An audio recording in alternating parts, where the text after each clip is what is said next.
The smoke was still rising when Eudora Bancroft arrived at the ruins of what had been Walter Sullivan's feed barn. She stood at the edge of the scorched earth, her dark riding skirt dusted from the hard gallop across 3 miles of open Colorado plain, and she felt the heat coming off the blackened timbers even in the October air. The smell was catastrophic: charred hay, roasted grain, the particular acrid stench of a winter's survival reduced to cinder and ash. She had smelled fires before. She had lived through hard seasons before. But looking at the devastation spread across Walter Sullivan's south property line, she felt something sharpen inside her chest that went far beyond sympathy. She knew who had done it. Everyone in Harding County knew who had done it. And what Leland Crowe did not know, what he could not have known, because she had been careful and deliberate and 2 steps ahead of every move he had ever made since the day he arrived in this valley, was that the feed was already replaced. Walter Sullivan himself did not know it yet. He was standing with his back to her, a tall man in a worn canvas coat, his dark hat pushed back on his head at an angle that spoke of exhaustion and barely controlled fury. His ranch hand, a young man named Obadiah, stood beside him with his own hat in his hands, and neither of them had heard her ride up because the wind was coming strong from the north and carrying her approach away from them. She watched Walter for a long moment before she spoke. He stood very still. That was the thing about Walter Sullivan that she had noticed from the very beginning, that when disaster struck him, he did not collapse into it, and he did not rage at the sky. He went still, the way a mountain goes still, and he absorbed it, and he calculated. She respected that enormously, and she had tried very hard not to let it mean anything more to her than professional admiration. She had failed at that approximately 4 months ago, and she had been failing at it ever since. "Mr. Sullivan," she called across the yard. He turned. The look on his face when he saw her was complicated surprise, and beneath the surprise something that might have been relief, which he immediately shuddered behind a careful expression of polite acknowledgement. "Miss Bancroft," he said, "you've heard. Everyone in 4 counties has heard by now." She walked her horse forward and dismounted at the edge of the burn, looping the reins around a fence post that had survived. Leland Crowe did not exactly conduct himself with subtlety. Walter's jaw tightened. "Can't prove it was Crowe." "You don't need to prove it to me." She looked at him squarely. "I already knew this was coming." That landed on him the way she had expected it to land. His eyes narrowed. Obadiah shifted his feet and developed a sudden intense interest in the middle distance. "You knew," Walter repeated. "I suspected," she corrected, and she reached into her coat and produced a folded sheaf of papers. "Which is why 3 weeks ago I began making arrangements. I have secured feed contracts from suppliers in Mesa County, Delta County, and Garfield County. Enough hay, grain, and oilseed cake to carry the Bar S through to March, with a margin for a hard winter." She held the papers out to him. "The first delivery arrives Friday." The silence that followed was one of the longest she had ever waited through. Walter Sullivan took the papers from her hand. Their fingers did not quite touch. He unfolded the contracts and read them in the way he read everything, thoroughly, without rushing, even now, even with his winter's feed supply smoldering 10 yards behind him. When he finally looked up at her again, his expression had gone somewhere she could not fully read. "Why?" he said. It was the only question that mattered, and the only one she was not prepared to answer honestly. "Because Leland Crowe has been trying to destroy every independent operator in this valley for 2 years, she said, "and I will not stand by and watch him succeed." It was true. It was also not the whole truth. But the whole truth was something that lived in a complicated and heavily guarded place inside Eudora Bancroft, and she was not yet ready to open that particular door. Not yet. The story of how she had arrived at that burned-out yard on a cold October morning in 1883 was, like most stories worth telling, longer and more tangled than it appeared from the outside. Eudora Bancroft had come to Harding County, Colorado 2 years prior, in the autumn of 1881, with $40 in her reticule, a land deed her father had left her when he died of pneumonia in Kansas City, and a ferocious determination to build something that was entirely her own. She was 27 years old. She had been engaged once, to a man in St. Louis who had been charming and well-dressed, and who had turned out to be neither honest nor kind. And the dissolution of that engagement had taught her several important things about herself, chiefly that she was constitutionally unsuited to accepting help that came with invisible conditions attached to it. Her father's land was 160 acres of river-bottom meadow in the Uncompahgre Valley, and it was good land, better than her father had ever realized, because he had been a railroad man and had never farmed a day in his life. He had taken the deed as payment for a debt and had simply held it. When Eudora arrived and walked the property for the first time, she had understood immediately that if she managed it well, it could sustain a working cattle and hay operation that would make her genuinely independent. She had spent the first winter learning. She was not too proud to learn. She talked to every farmer and rancher within riding distance. She hired 2 experienced hands. She read every agricultural bulletin she could get her hands on through the Territorial Extension Service. By spring of 1882, she had the beginnings of a real operation. By summer of 1882, she had begun to understand what she was up against. Leland Crowe had arrived in Harding County before her, in 1880, and he had arrived with money and intentions that went considerably beyond simple ranching. He was a compact, well-dressed man of 45 who wore his silver hair like a declaration of authority, and he had made no secret of his desire to control the water rights, the grazing leases, and eventually the land of every small operator in the valley. He was not crude about it at first. He offered to buy people out. When they declined, he began to apply pressure blocking access to certain water sources, pressuring the merchant in town to extend less favorable credit, cultivating a particular friendship with the county commissioner that had yielded results beneficial to Crowe's interests and quietly damaging to everyone else's. Eudora had watched this unfold from a careful distance, cataloging everything, saying little, and building relationships that Crowe had overlooked because he consistently underestimated the intelligence and reach of the people he considered beneath his attention. Then Walter Sullivan had appeared. He had arrived in early spring of 1882, buying the old Bar S property from the estate of its previous owner, a man named Hadley who had gone broke the previous year partly through bad luck and partly through Crowe's machinations.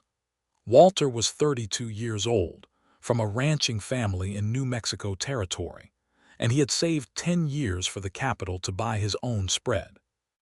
He had dark hair and light gray eyes, and he moved with the kind of quiet competence that spoke of a man who had spent his life doing difficult physical things in difficult physical conditions, and had arrived at a settled relationship with hard work that most men never found. He also had no idea what he was walking into. Eudora had debated with herself for 2 weeks before she rode to the Bar S to introduce herself and tell him plainly what the landscape looked like.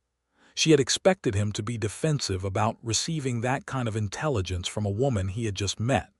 He was not.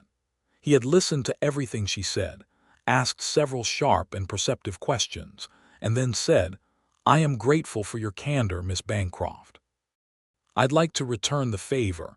If you ever find yourself in a position where I can be useful, I hope you'll consider asking." That had been the beginning. What grew between them over the following year and a half was a partnership of a peculiarly careful kind. They shared information. They attended the same county meetings and sat nearby and compared notes afterward. When Crowe attempted to manipulate the water access agreement that governed the creek running through both their properties, they responded with a joint filing that tied the matter up legally in a way that cost Crowe 18 months of litigation. When Crowe bought out the Miller homestead and fenced off the Eastern Trail, Eudora negotiated an easement through the Navarro property that gave both her operation and Walter's an alternative route to the railhead in Gunnison. They were careful. They were strategic. They were effective. And somewhere in the middle of all of it, somewhere between the county meetings and the legal filings and the long conversations at her kitchen table with maps spread between them and coffee going cold in their cups, something else had grown that neither of them had named and both of them were acutely aware of. Leland Crowe was aware of it too, which was why, in October of 1883, he had made his move. He had not done the burning himself, of course. He had the money to hire the kind of men who would conduct the operation without being directly traceable to him. But Eudora had been watching for something like this since August, when she noticed that Crowe had begun purchasing the feed surplus from two of the three main local suppliers. It was a subtle move. Grains and hay were legitimate goods to purchase. But she had done the arithmetic and understood what he was doing. He was preparing to create an artificial shortage, to leave Walter Sullivan with no local source of winter feed for his cattle at the point in the season when it was too late to arrange supplies from outside the area. The fire had been the second half of the trap. First eliminate the supply, then destroy what the target had already stored. Eudora had begun making arrangements in September. She had ridden to Mesa County herself, a 2-day journey, and negotiated directly with a feed cooperative there. She had written letters to 2 other suppliers in Delta and Garfield counties. She had structured the contracts carefully, with deliveries scheduled to begin in late October regardless of whether Walter requested it, because she had known that if she waited for him to ask, it might be too late by the time he understood the full scope of what Crowe had planned. She had not told Walter, because telling him would have meant explaining how thoroughly she had been paying attention to his situation, how closely she watched him, how much she had thought about what it would mean if Crowe succeeded in destroying the bar, what it would mean to her personally if Walter Sullivan lost everything and left. Now she stood in the chard yard on a cold October morning and watched him read the contracts she had arranged, and she thought about all the things she was not saying. "The first delivery is Friday," she repeated when he looked up again. "That's 3 days," he said. "Yes, long enough that the cattle will not suffer." He folded the papers carefully and held them for a moment, looking at them rather than at her. Then he looked up, and the expression on his face now was one she had not seen from him before, not the careful professional regard, not the focused intelligence, not even the occasional warmth that had been growing in his manner toward her over recent months. This was something rawer and more direct. "You knew Crowe was going to make a move," he said, "and you planned ahead of him for my property." "For both our properties," she said. "If he destroys the bar, I am next." This is self-interest as much as anything else. Eudora. It was the first time he had ever used her given name. She felt it in her sternum like a note struck on a piano string. "Don't do that. Don't make it smaller than it is." She held his gaze. "Mr. Sullivan, Walter," he said, with a firmness that suggested he was done with the formality and had been done with it for some time. The Colorado wind moved through the burned yard. Obadiah had developed a pressing need to be somewhere on the far side of the property and was already walking rapidly in that direction. "Walter," she said, and the word felt different in her mouth than she had expected, warmer and more familiar than she was prepared for.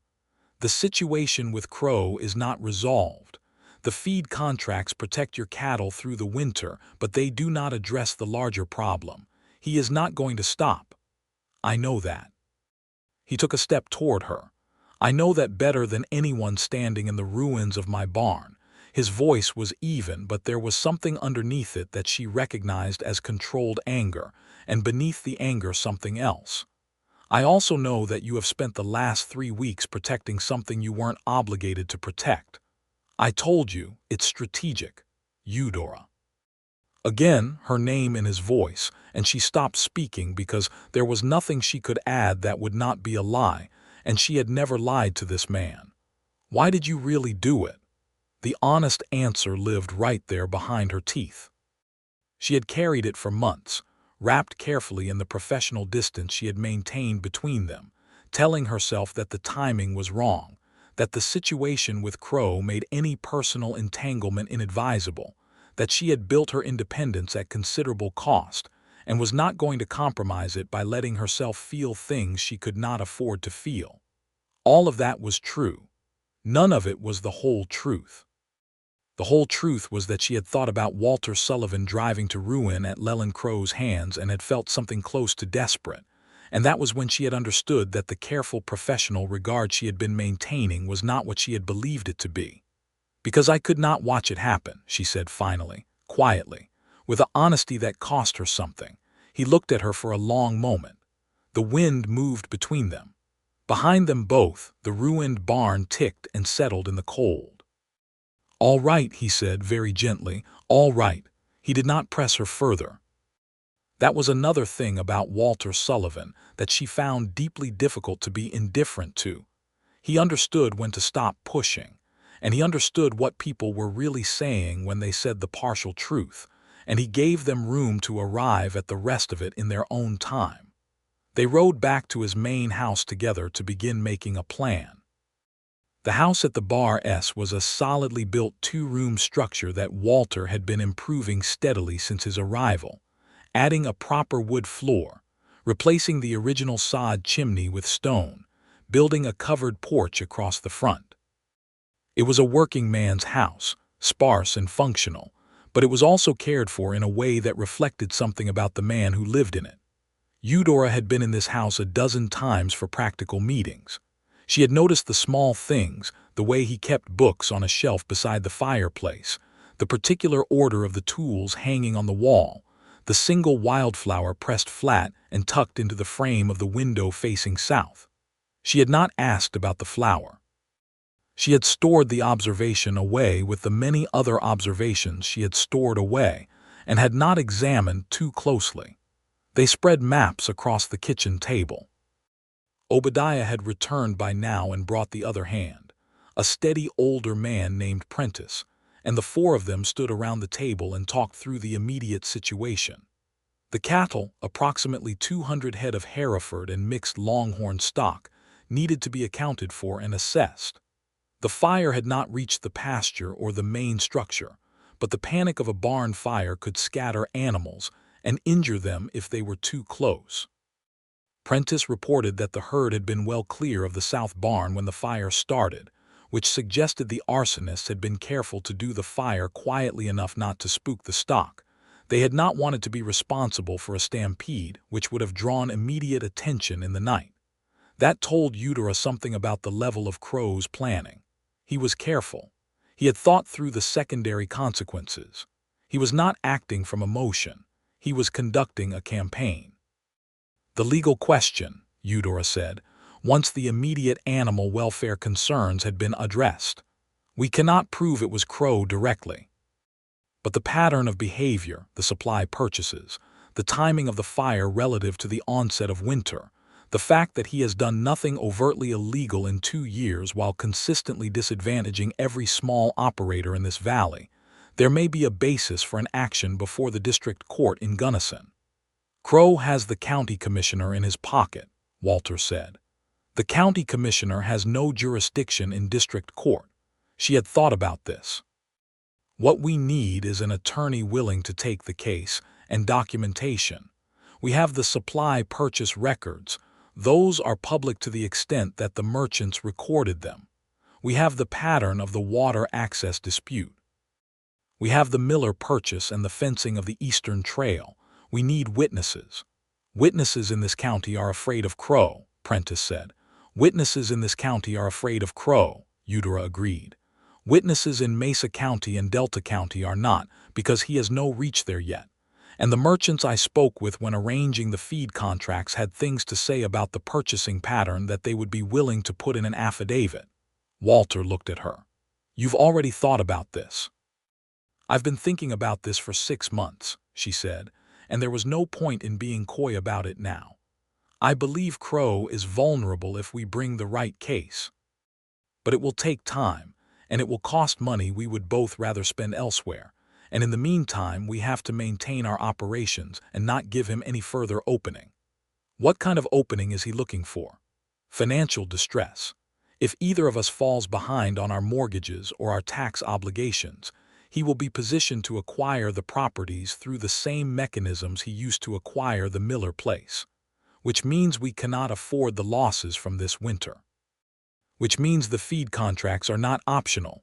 Walter nodded slowly.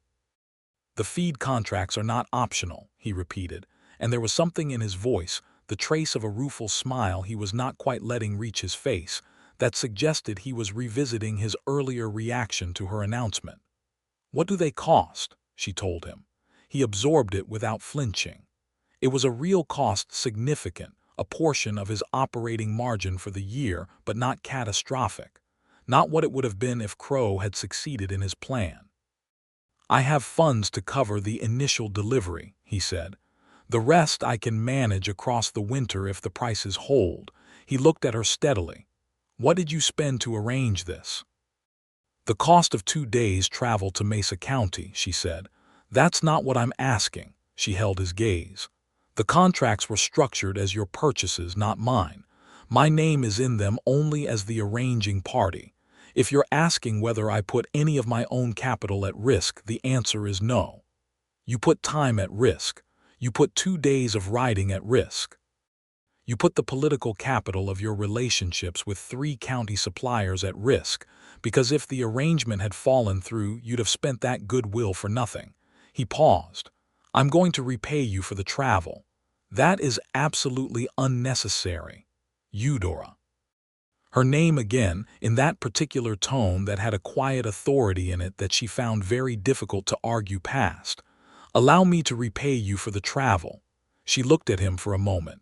Very well, she said. The travel costs were $4.70, including feed for the horse. He looked at her for a beat, and then he actually smiled, a real smile, the kind that reached his eyes and changed the whole arrangement of his face, and she felt the full force of it land somewhere she was very carefully not acknowledging.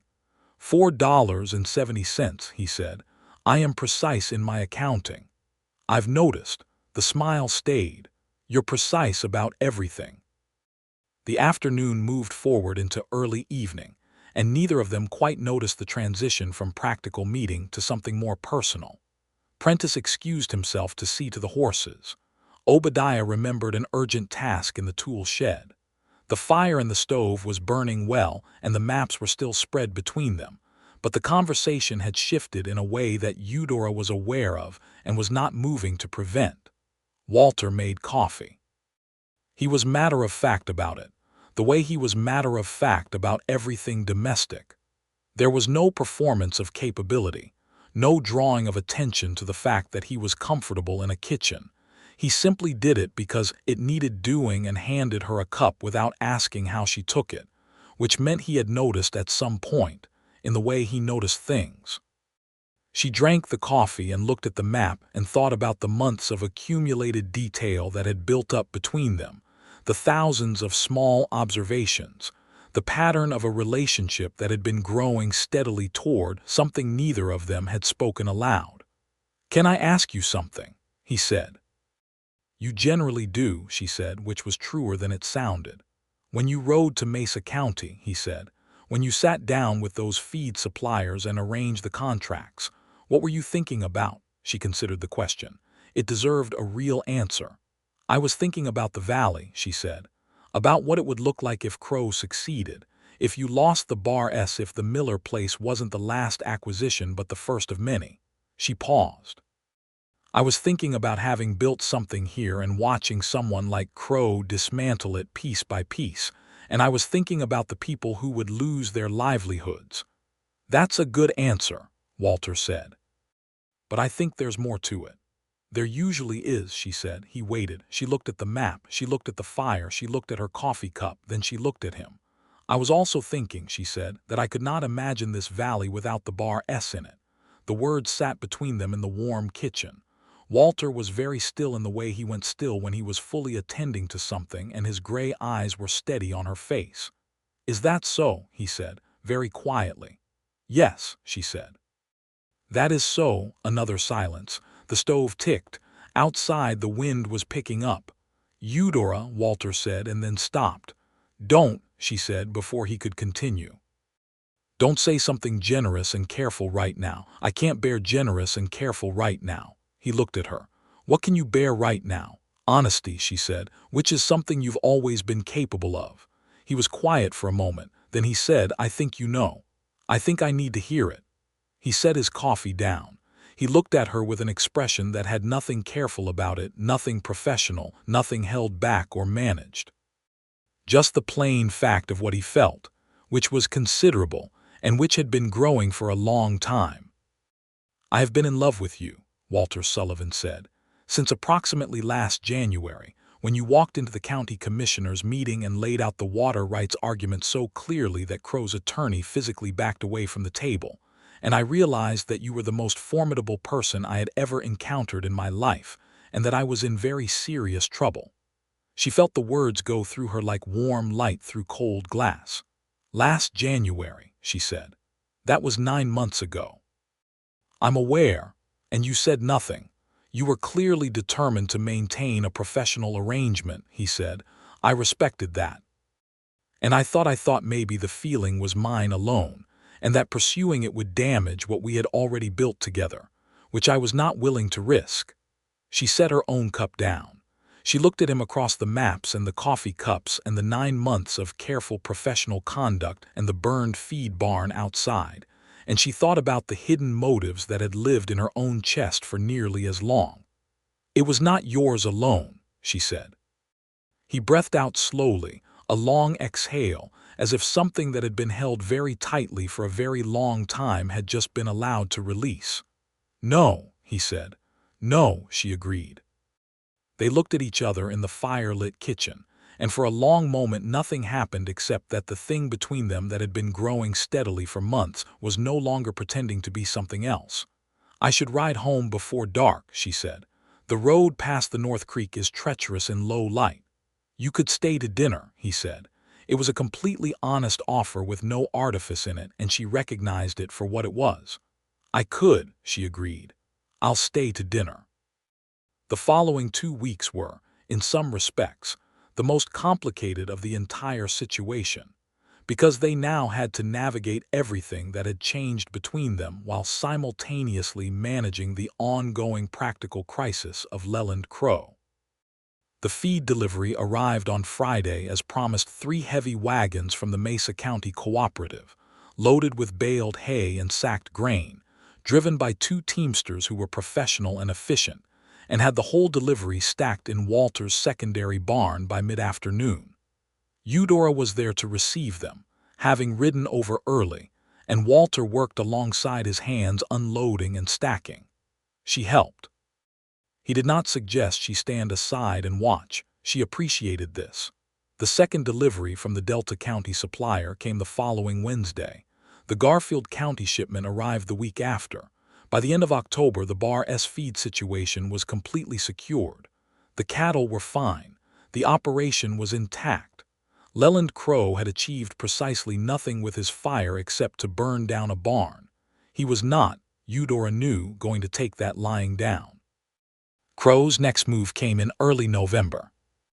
He managed, through his connection with the county commissioner, to initiate a review of Walter's land title, a supposedly routine administrative process that was in fact designed to create delays, legal costs, and uncertainty around the Bar S property.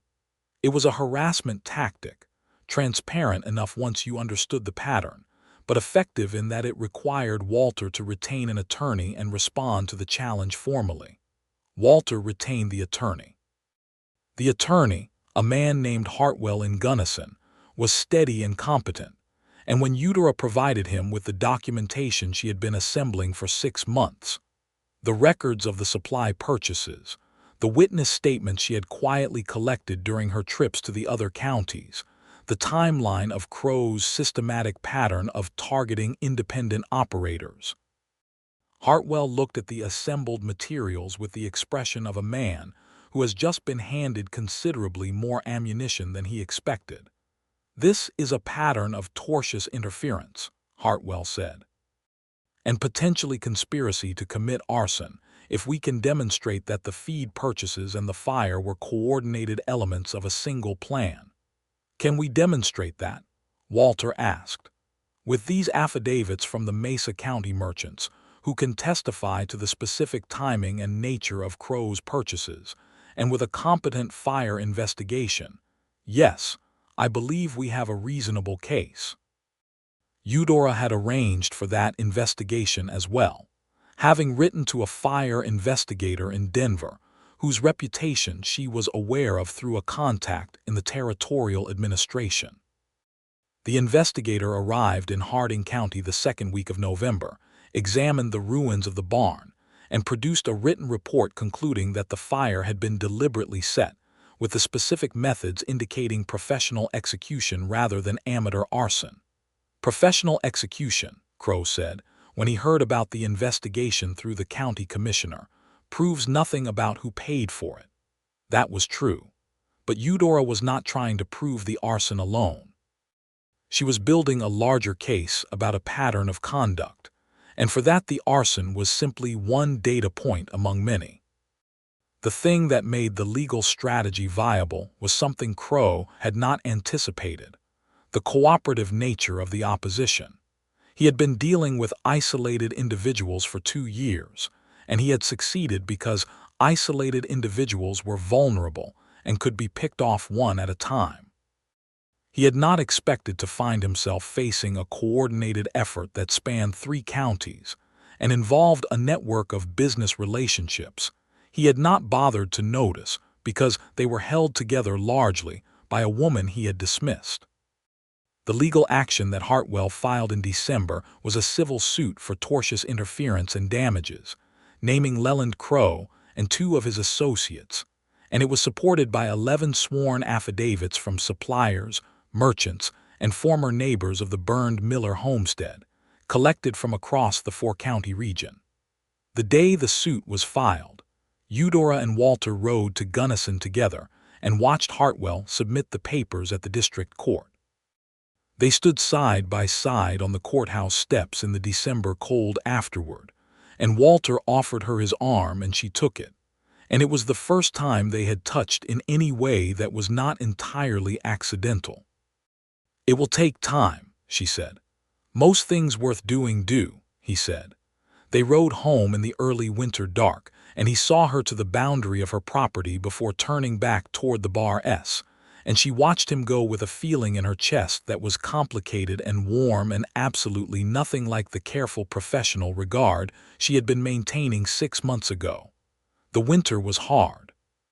Colorado winters were reliably hard in the valley, with deep snow in January and cold that cracked the wood of fence posts and turned water troughs to solid ice overnight. Eudora had learned in her first winter not to be surprised by this.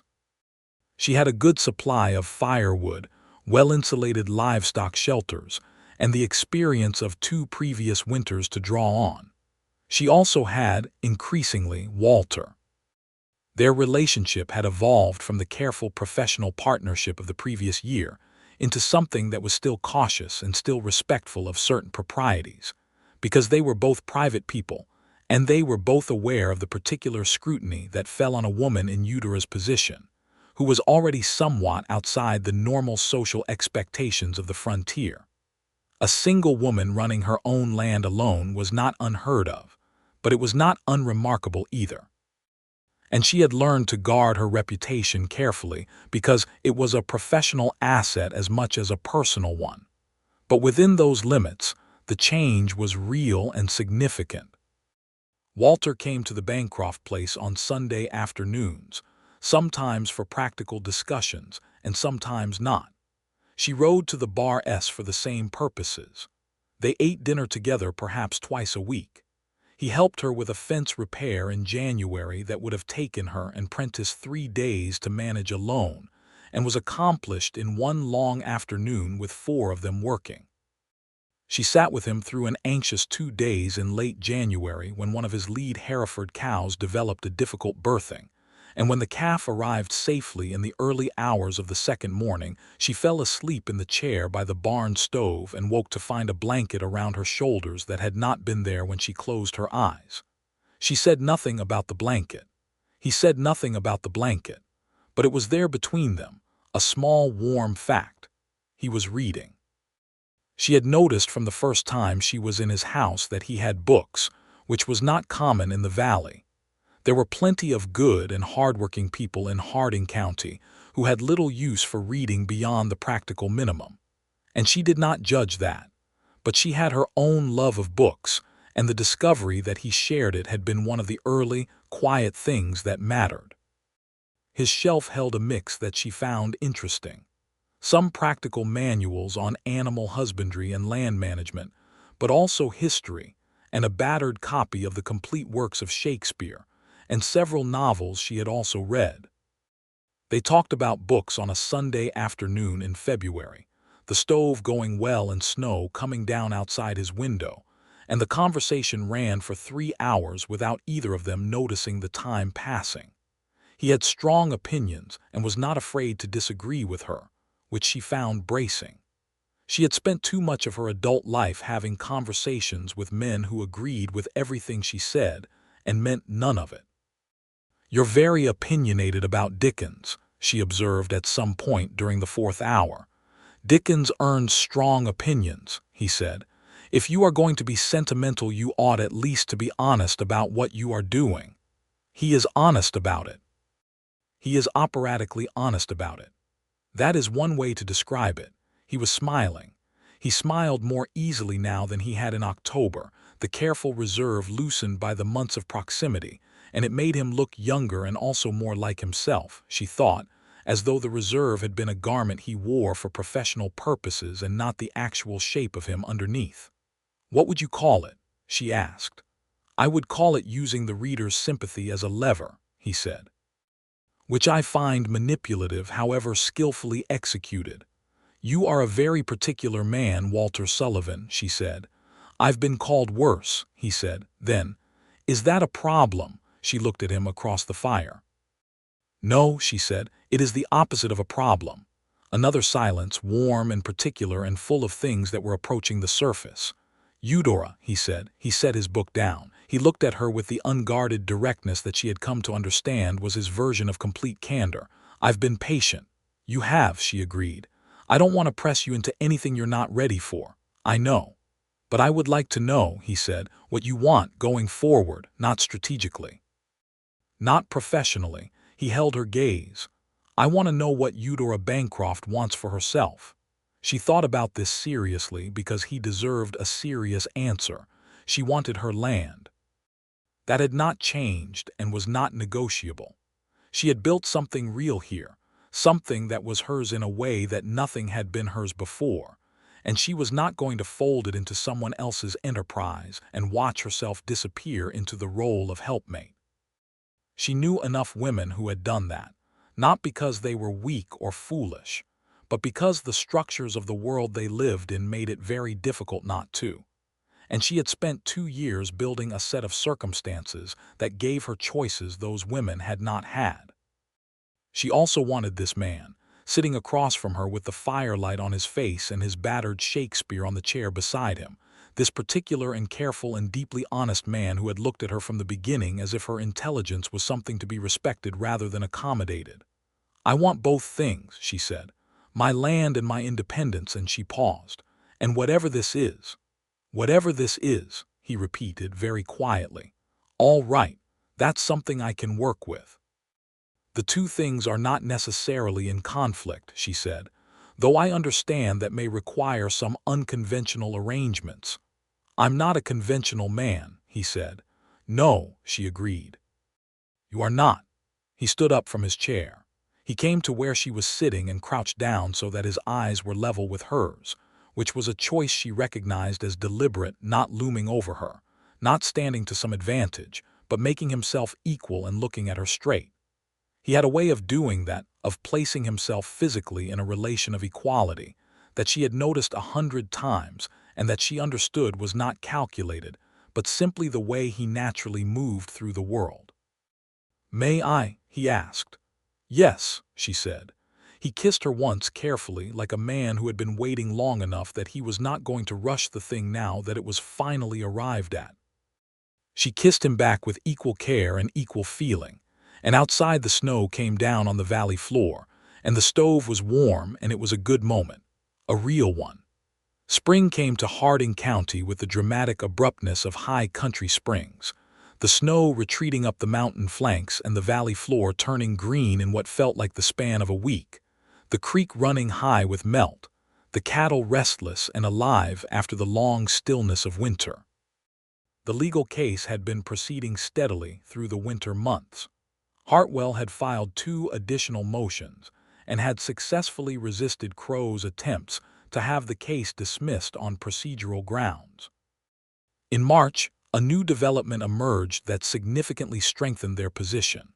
One of Crowe's hired hands, a man named Burl Fenton, who had apparently developed a disagreement with Crowe over unpaid wages and certain promises regarding a property share that had never materialized, presented himself at Hartwell's office in Gunnison with information.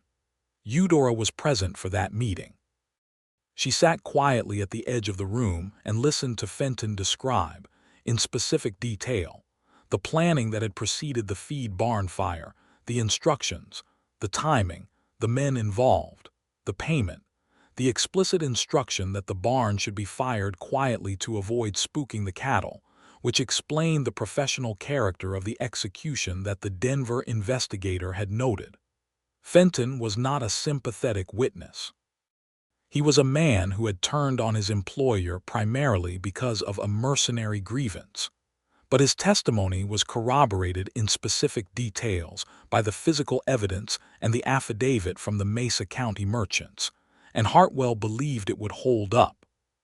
"This changes the character of the case considerably," Hartwell said after Fenton had departed. "We are no longer limited to civil damages. With this testimony, we have the basis for a criminal complaint for conspiracy to commit arson." The criminal complaint was filed in April. Leland Crowe was served with papers at his ranch on a Tuesday morning in late April of 1884, and by the following Thursday, he had retained 2 attorneys from Denver and filed 3 counter-motions, and issued a public statement through the local paper, claiming that the entire action was a conspiracy by his neighbors to drive him from his legitimately acquired property. The paper ran the statement. It also, at Eudora's quiet encouragement to the editor, ran an editorial noting the specific history of Crowe's pattern of behavior in the valley, which the editor was willing to write, because 2 of his advertisers had been affected by Crowe's supply manipulation, and were no longer feeling particularly neutral about the situation. The spring of 1884 was busy and complicated and occasionally alarming. There was a period in May when it appeared that Crowe's Denver attorneys might succeed in having the case moved to a different court under a jurisdictional argument, and 2 weeks of genuine uncertainty while Hartwell prepared his response. During those 2 weeks, Eudora noticed that Walter was sleeping badly, which she knew because she could see the light in his kitchen window from her north pasture at 2 in the morning. She rode over one night, later than she should have, and knocked on his door. He answered it with the expression of a man who has been sitting with difficult thoughts. "You need to sleep," she said. "I'm aware," he said. "The case is not going to be decided in the next 2 hours by you sitting up worrying about it." "Also aware." He looked at her. "You rode over at 2 in the morning to tell me that. I saw your light." He stepped back from the door and let her in, and she sat with him at the kitchen table, and they talked about the case, and about what would happen if Crowe succeeded in the jurisdictional move, and about the several contingency plans Hartwell had prepared. And eventually the practical conversation exhausted itself, and they sat in the comfortable quiet that had become one of the things she valued most about his company. "I'm not going to let him win," Walter said, finally. "Neither am I," she said. "Which is why he isn't going to." He looked at her with something in his face that was so direct and particular that she had to look away for a moment. "Eudora," he said. "I want you to know," he stopped, reconsidered, started again. I know what you've put into this, not just the case, all of it, this whole year, the way you've managed everything. It's management of a situation that affects us both, she said carefully. It's more than that, and you know it. He reached across the table and placed his hand over hers, simply and without performance. I want you to know that I see it. I see what you've done and why you've done it, and I'm not going to use a small word for it. I'm more grateful than I know how to say. She turned her hand over under his and held it. The case will be fine, she said. Hartwell has it well in hand. You should sleep. Will you stay? She looked at him steadily, reading the full meaning of the question and all its respectful qualifications. Yes, she said, I'll stay. The jurisdictional motion was denied in late May. Hartwell's response had been thorough, and the district judge, a man from outside the county who had no particular relationship with Crowe, found clearly in their favor. The case would be heard in Gunnison in the district court, beginning in July. June was the most peaceful month Eudora could remember in the 2 years she had spent in the valley. The legal crisis was not over, but the immediate pressure had eased, and the spring calving had gone well on both operations, and the hay meadows were thick and green with the promise of a good first cutting.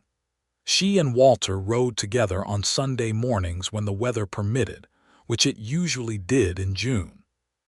They rode the boundary lines and checked the fence and looked at the cattle and talked about everything and nothing, and it was the most natural and companionable thing she had ever experienced with another person.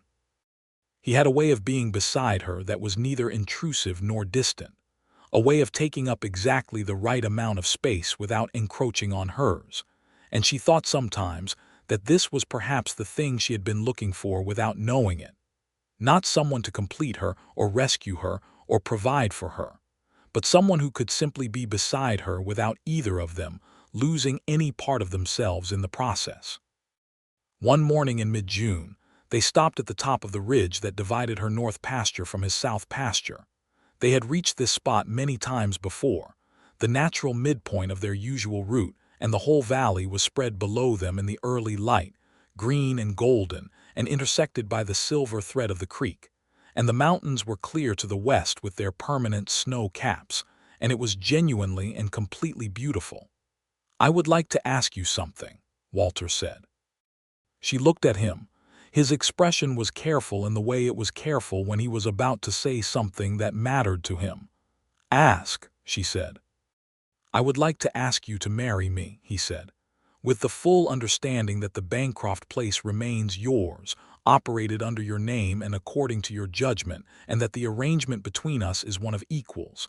I want to be very clear about that before I say anything else. She looked at the valley below them. She looked at him. You've thought about this, she said. I've thought about little else for about 3 months, he said. And I want to be honest with you. I know that marriage, in the legal and social structure as it currently exists, involves a set of obligations and transfers that are not favorable to the woman in the arrangement. I've thought about that carefully. I've thought about what it would mean for you specifically. I don't have a legal mechanism to resolve all of it, but I can make a private agreement with you, in writing if you prefer, that nothing about your property or your business decisions changes without your explicit consent. I want your yes to mean yes to me specifically, not to a set of legal terms. She was quiet for a moment, processing the careful and specific honesty of this. That is the most precisely framed marriage proposal I have ever heard, she said. I suspect it might be, he said. Is it a terrible proposal? No, she said. It is, in fact, the best proposal I could possibly imagine. She looked at him again.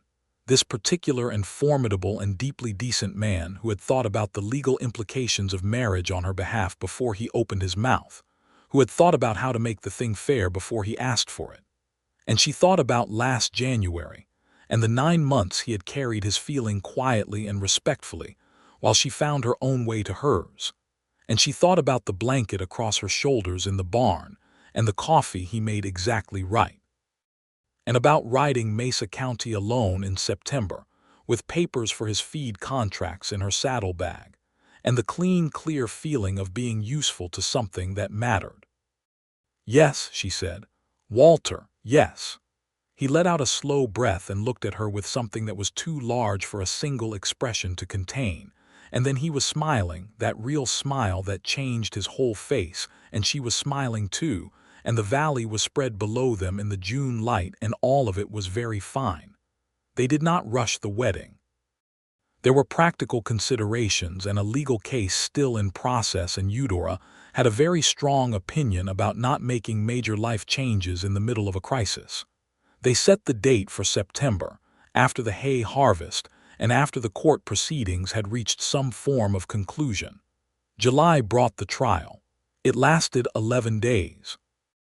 Hartwell was composed and methodical, and presented the evidence in a way that built carefully from the documented pattern of Crowe's conduct to the specific actions of the preceding fall, and culminated in Burl Fenton's testimony about the barn fire. Crowe's Denver attorneys were skilled, and they challenged every element vigorously, but the documentary foundation was solid, and the corroboration was extensive. Eudora attended every day of the trial. She sat in the public gallery and listened and watched and took notes, not because she had any formal role in the proceedings, but because she had built this case from the ground up, and she was not going to be absent from it now. Walter sat beside her, equally attentive, and on the third day she noticed that Leland Crowe had looked at the two of them together and had, for the first time she had observed, the expression of a man who realizes he has made a calculation error. He had thought he was dealing with isolated opponents who could be picked off separately. He had not accounted for the fact that he had pushed them together. The jury retired on the 11th day and returned their verdict on the morning of the 12th. Guilty on the civil claims of tortious interference and conspiracy to damage, with substantial damages awarded. The criminal complaint for arson conspiracy was referred to the territorial prosecutor for formal charges. It was not, as Hartwell noted afterward, the complete resolution of every possible legal thread. The criminal charges would take further months to move through the system. Crowe would appeal the civil verdict. The process was not over. But it was a turning point of such clarity and magnitude that, even accounting for all the remaining complexity, what Eudora felt standing on the courthouse steps in the July afternoon was something close to triumph. Walter stood beside her. He was very still, and then he was not still at all. He turned to her and took both her hands and looked at her with an expression that contained everything she needed to see. "Eudora Bancroft," he said, very quietly, so that it was only between them. "You are the most extraordinary person I have ever known." She held his hands and looked at him and allowed herself, for a moment, to feel the full weight of what they had accomplished together and what they had built together and what they were going to build together, and it was a great deal and it was very good. "We should get home," she said. "There is a hay cutting scheduled for Friday and Prentice will have questions." He laughed. It was one of the genuine ones, unconstrained and warm. "Of course there is," he said. "Of course you're thinking about the hay cutting." "One of us has to," she said. "The hay harvest of July and August 1884 was excellent. Both operations put up good numbers, the meadows having benefited from the wet spring, and by mid-August the barns on both properties were packed with the next winter's feed. This time the product of their own land, grown and cut and stacked by their own hands, with no need for outside contracts and no vulnerability to the kind of manipulation that had driven the events of the previous fall. Eudora stood in her own barn in the last light of an August evening and looked at the stacked hay and felt a satisfaction that was deep and uncomplicated. She had done this. Her land, her labor, her planning, her harvest. The barn smelled of good dry grass and the particular dusty sweetness of well-cured hay, and everything about the moment was straightforwardly good. Walter found her there. He leaned in the barn door and looked at her looking at the hay, and he did not say anything for a moment, just watched her with an expression she had stopped trying to keep herself from responding to. "Are you cataloging it?" he asked finally. "Approximately," she said. he came into the barn. He stood beside her and looked at the stacked hay with her. "Good harvest," he said. "Very good harvest," she agreed. "Ready for September," she considered. "For the wedding or for the winter?" "Both." "Yes," she said, "to both." They were married on the 14th of September, 1884, in the small Methodist church in the town of Harding, which was the nearest thing to a town in the valley. The ceremony was simple, and the guest list was practical. Hartwell came up from Gunnison, Prentice and Obadiah attended, and a collection of the farmers and merchants who had been part of the coalition against Crowe gathered in the church pews with what Eudora thought was a very satisfying degree of visible satisfaction at the occasion. The minister performed the standard ceremony.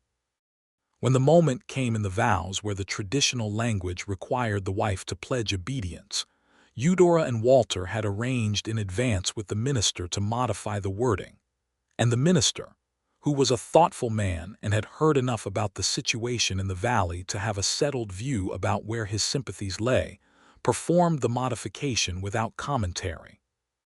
They both pledged fidelity and partnership, and the kind of honest care for each other's well-being that the traditional language was gesturing at, even when it expressed it in terms that Eudora found legally objectionable.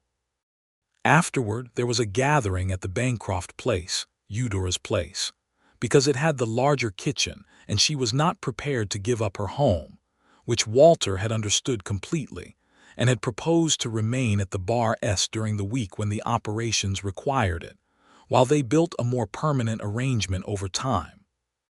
This was unconventional by the standards of 1884 Colorado, and several of the women at the gathering whispered about it, and Eudora noticed the whispering and decided she was entirely comfortable with it.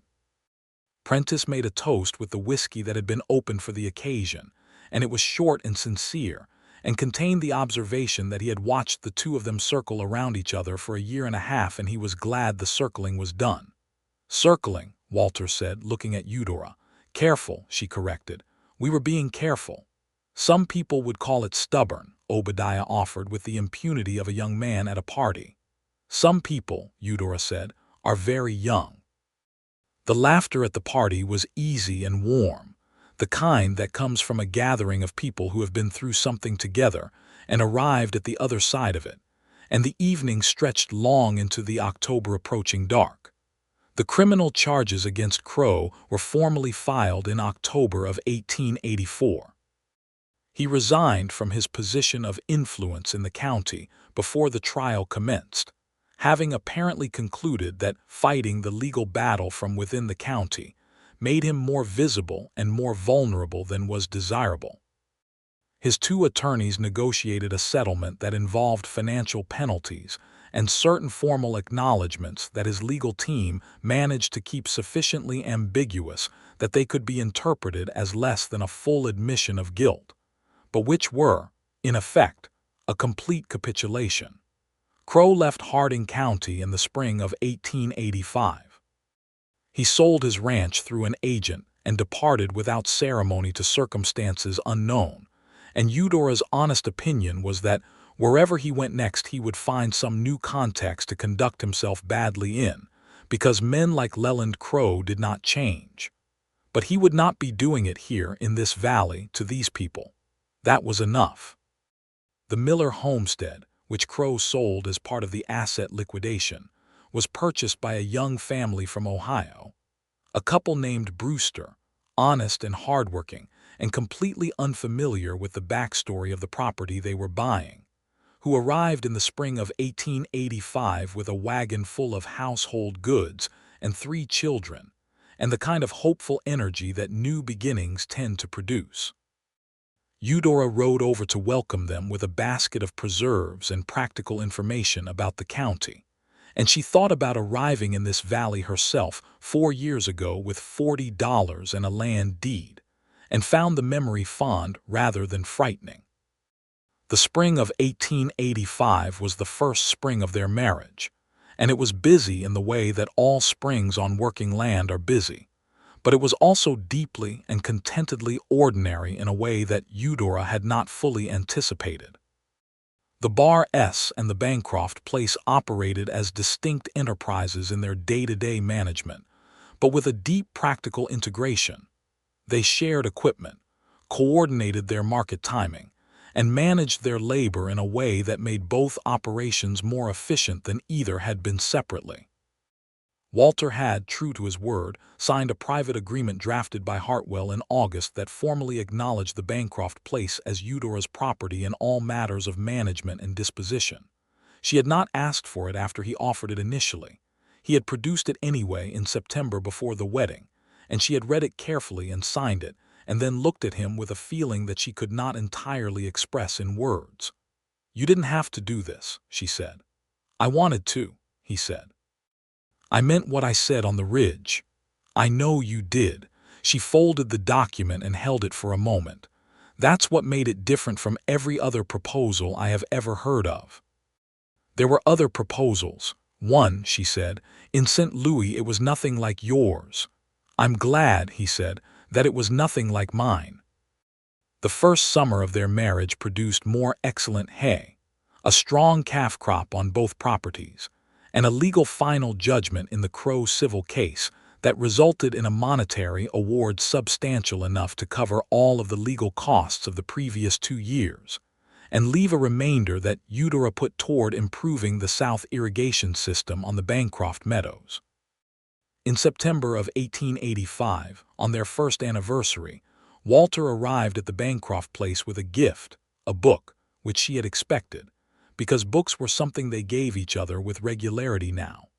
It was a volume on advanced agricultural practices in high-altitude environments, recently published by a professor at the State Agricultural College in Fort Collins, and it was exactly the kind of book she would have bought herself.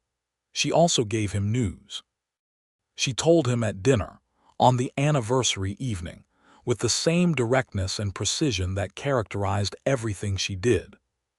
She watched his face as she said it, and what she saw there was something she had no words for and did not need words for because she could read it completely, the surprise, the enormity of it, the overwhelming warmth. He was quiet for a moment, then he set down his fork and looked at her with eyes that were full of something very large and very simple. "Are you well?" was the first thing he said. "Perfectly," she said. "Entirely." "When?" "March," she said. "Approximately." He exhaled slowly. Then he reached across the table and took her hand, holding it carefully as if something about the moment required great care. "March," he said. "March," she confirmed. He brought her hand to his lips and pressed his mouth to her knuckles, which was not a gesture she had seen from him before and which was, she found, very sufficient. The winter of 1885 to 1886 was the hardest winter in the memory of most people in Harding County. A blizzard arrived in November and did not fully relent until April, with temperatures that froze the creek solid and buried the fence posts to their crossbars, and required daily heroic effort from everyone on both operations simply to keep the animals alive and the pipes from bursting. But the feed barns were full. They had planned for exactly this, not because they had known the winter would be extreme, but because they planned for extremes as a matter of policy, as a matter of the particular and careful nature of both of them together. The hay lasted. The cattle largely survived. The houses were warm. Prentice, who had developed a bronchial condition that made the coldest weeks genuinely dangerous for him, was moved into the Bancroft house for the worst of February, and tended to with the practical care that Eudora applied to all problems that required solving. The baby arrived in the first week of March 1886, during a brief warm spell that felt like the winter taking a breath before its final assault. He was a boy, which surprised neither of them particularly, and he arrived with the deliberate and focused energy that characterized both his parents, conducting the whole business with a minimum of fuss and a maximum of effect.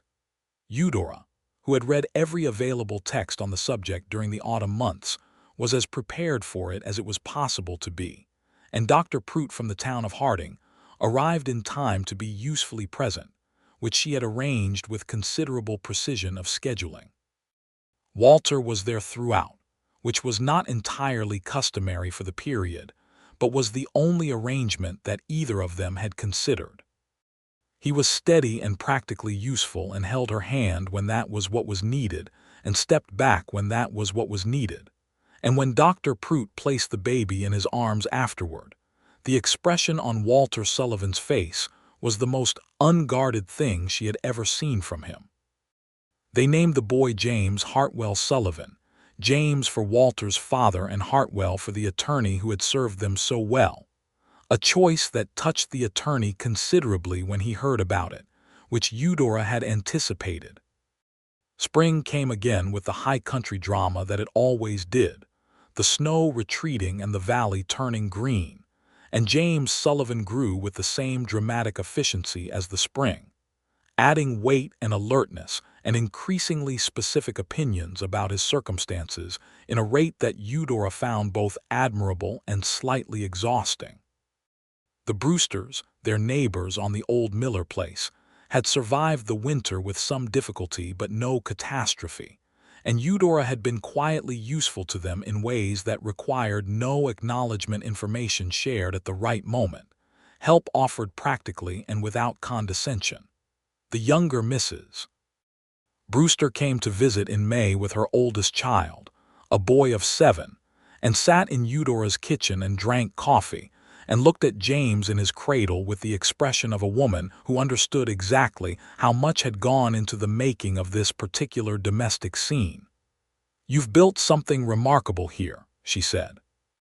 Eudora looked around her kitchen, the maps that had been replaced by ordinary domestic items but were still present in a drawer for when they were needed, the books that had accumulated from both shelves, the baby in his cradle, the sound of Walter and Prentice working on the fence in the south meadow coming faint through the open window. "Yes," she said. "I believe we have." The summer brought everything forward into the fullness of what they had made. The operations were prospering, the legal situation was fully resolved, the community of the valley was recovering from the years of Crowe's manipulation and finding its own proper level. The coalition of farmers and merchants who had united against Crowe had become something more durable, a loose cooperative arrangement for market timing and equipment sharing that benefited everyone involved, and that Eudora had been quietly instrumental in organizing, though she was characteristically indirect about taking credit for it. Walter noticed, as he noticed most things. "You organized the cooperative," he said one evening in August, sitting on the porch of the Bancroft house in the late summer warmth, James asleep inside, the first cutting of hay long since finished and the second cutting underway. "I suggested the framework," she said. "You drafted the charter, met with every member individually and proposed the pricing model." "Yes," she said. "Those are the constituent parts of suggesting the framework."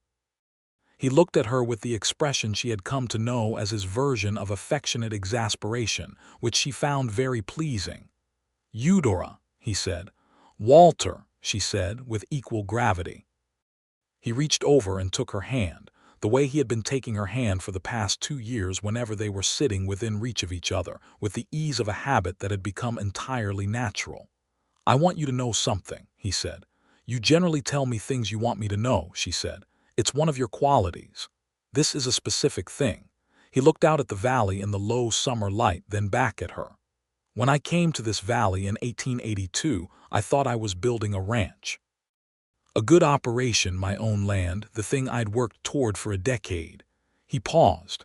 "I had no idea I was also going to find," he stopped, searching for the right words.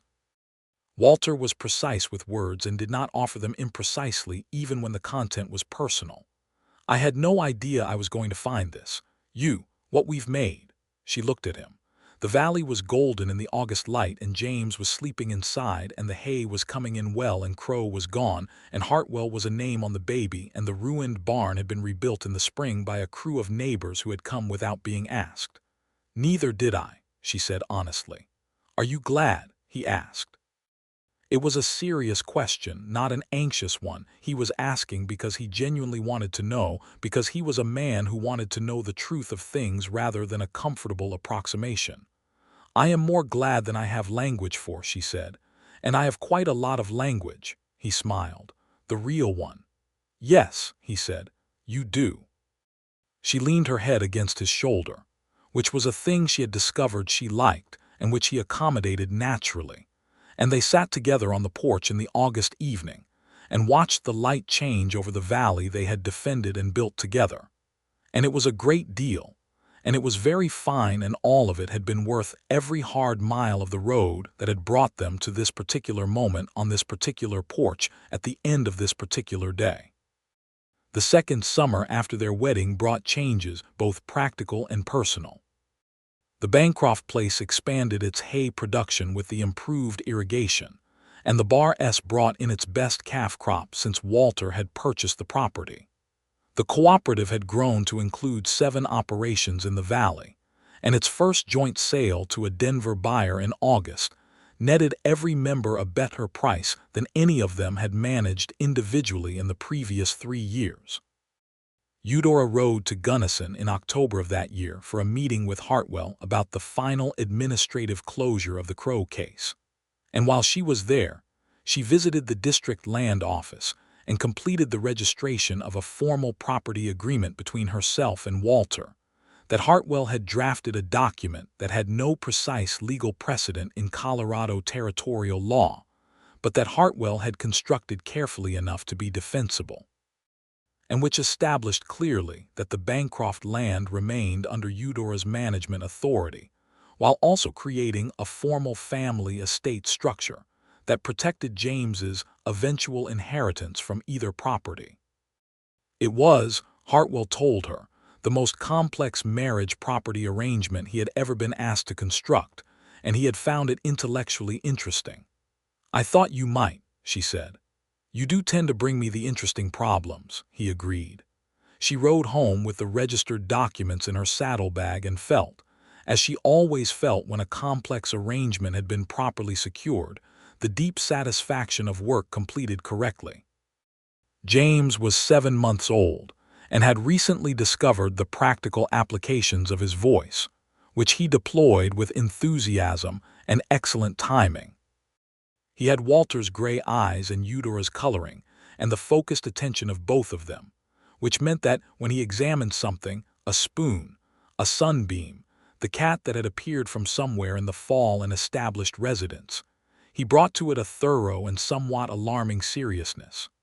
He's going to be formidable, Walter said, watching his son examine a wooden spoon with apparent intent to understand it fully before proceeding to other matters. He comes by it honestly, Eudora said from across the room where she was reviewing accounts. From which side do you think? Both, she said without looking up. Poor creature, Walter laughed. James, startled by the sound, looked up from the spoon with an expression of interested inquiry. Then he returned to the spoon. Yes, Walter said. Both sides. The autumn brought the valley into the burnt gold and amber of the season, the cottonwoods along the creek turning first and the meadow grass going the color of wheat, and the mountains to the west gathering their new snow in the high elevations, while the valley floor still held the last warmth. Eudora rode the fence line on a morning in late October and thought about the October morning 2 years before, when she had arrived at the ruins of Walter's feed barn with the contracts in her coat pocket, and her heart doing something complicated in her chest that she had not been ready to name. The barn had been rebuilt in the spring of 1885, a larger and better constructed building than the original, the new timber bright against the older structures of the ranch yard. She passed it every time she rode to the Bar S, and she never passed it without a small acknowledgement of what had happened in that yard on that October morning, the thing that had brought everything else to its necessary point. She thought about hidden motives and forced choices and the particular trajectory of a life that looked, from the outside, like a series of practical decisions, and that was, from the inside, also the story of how she had arrived at the precise place where she was supposed to be. Not because she believed in fate or predetermination. She was far too empirically minded for that, but because the work she had done and the choices she had made had compounded in a particular direction, and the direction had turned out to be good. She turned her horse toward home in the October afternoon, toward the kitchen and the accounts and the baby and the particular man who had told her, with exact precision and 9 months of patience behind it, that he had been in love with her since last January. The valley was gold and green in the light. The creek ran clear. The barns were full. Everything that needed to be resolved had been resolved. Everything that had been broken had been mended or rebuilt. Everyone who had meant to destroy something here had been met with the combined force of two people who were, individually, considerable and together, something more than the sum of their parts. Eudora Bancroft, Eudora Sullivan now, though she used both names depending on the context, and had arranged the legal documentation accordingly, rode through her meadow in the last golden hour of an October afternoon in 1886. And the hay was tall, and the cattle were fat, and the house was warm ahead of her. And everything she had built, and everything she had found, and everything she had fought for was exactly where it was supposed to be. She heard Walter's voice from the direction of the barn before she could see him. He was talking to Prentice about something, practical and unhurried, the voice she had come to know as well as she knew her own, the voice that had said her name with a precision that changed what her name meant to her. She brought her horse to the barn, and he looked up when she arrived, and the expression on his face was the same one it had been since September of 1884 on the steps of the Methodist Church in Harding, the expression of a man who has found the thing he was looking for, and knows with complete certainty that he has found it, and is not going to take it for granted. "Good ride?" he asked. "Very good," she said. He took the reins from her and she dismounted, and he looked at her for a moment with that unhurried attention of his. "James has been attempting to stand independently," he said, "with mixed results." "How mixed?" Obadiah caught him twice. The third time he managed it himself for approximately 4 seconds before reconsidering. "He'll have it in a week," she said. "I think so too," Walter said. "He's not one to give something up once he's decided to do it." She looked at him, he looked at her. "No," she said, "he's not." Inside the house, James was working on standing. Outside, the autumn valley held its last warm light. The feed barns were full, and the cattle were well, and the legal battles were finished, and the rival who had burned the feed supply and set his hidden trap was gone from the valley, defeated by patience and planning, and the particular force of a woman who had thought 3 counties ahead of his every move. And Eudora Bancroft stood in the barn door of her own land on an October evening in 1886, looking at the man she had chosen and who had chosen her, and she thought that the whole long road from a land deed in a dead man's estate to this exact moment had been, in all its difficulty and risk, and hidden motive and forced choice and ultimate arrival at something real, exactly worth it. Every single step of it. She went inside to her son and her books and her accounts and her life, and Walter followed, and the October dark came down softly over the valley, and the feed barns held against the winter, and everything that had been broken was mended, and everything that had been hidden was known, and everything that needed to be said had been said, and it was good. It was thoroughly, completely, and permanently good.